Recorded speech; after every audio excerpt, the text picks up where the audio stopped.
Hey folks, Daily Landsblog for the 1st of May. Mayday, Mayday, Mayday. What is that even from?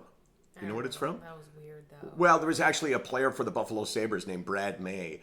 And the guy that was doing play-by-play when Brad May scored a goal went, Mayday, Mayday, Mayday. It was awesome. It's some kind of alert from some kind of warning, something military, I believe. Anyway, perhaps I'm a little off topic.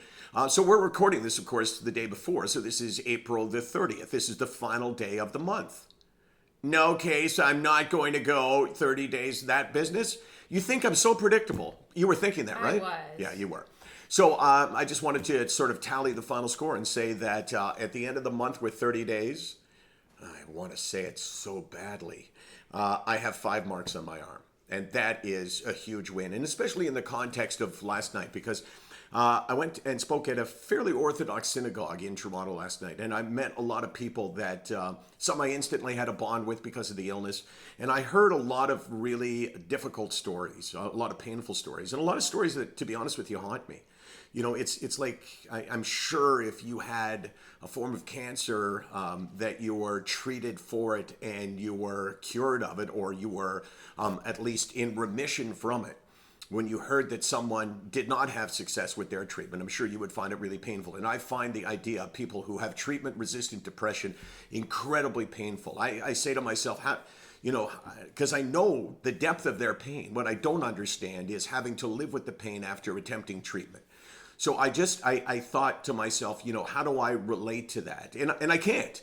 I mean, you can't ever put yourself in the position of somebody and what they're going through. That's the point of what I talk about with mental illness, that the healthy brain cannot understand the sick brain, cannot understand the depressed brain. But yet the depressed brain that has been successfully treated cannot understand the brain that has not been successfully treated and that continues to fight through all of the medications and all of the therapy and all of the other possibilities. And I was just thinking to myself that 30 days in the month, and there were people that I met last night who, unfortunately, at the end of the month, had 30 marks on their arm. And I just, you know, I just found that to be so heartbreaking.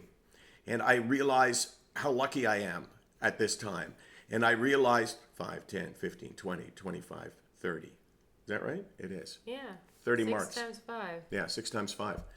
30 marks on my arm. That's what these people that I met last night, I don't want to use their names, but you know who you are. This is what you have to live with. And I understand how frustrating it can be and how painful it can be and how you want to give up.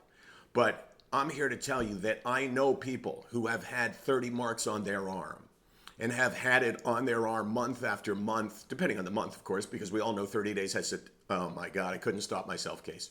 They have had these marks on their arm year after year after year, and yet they have kept fighting, and they have found treatment.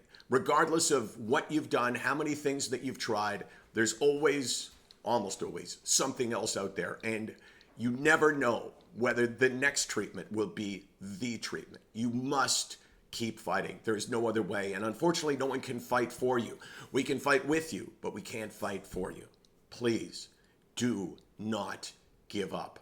SickNotWeak.com, 24 hours a day, 364 days a year.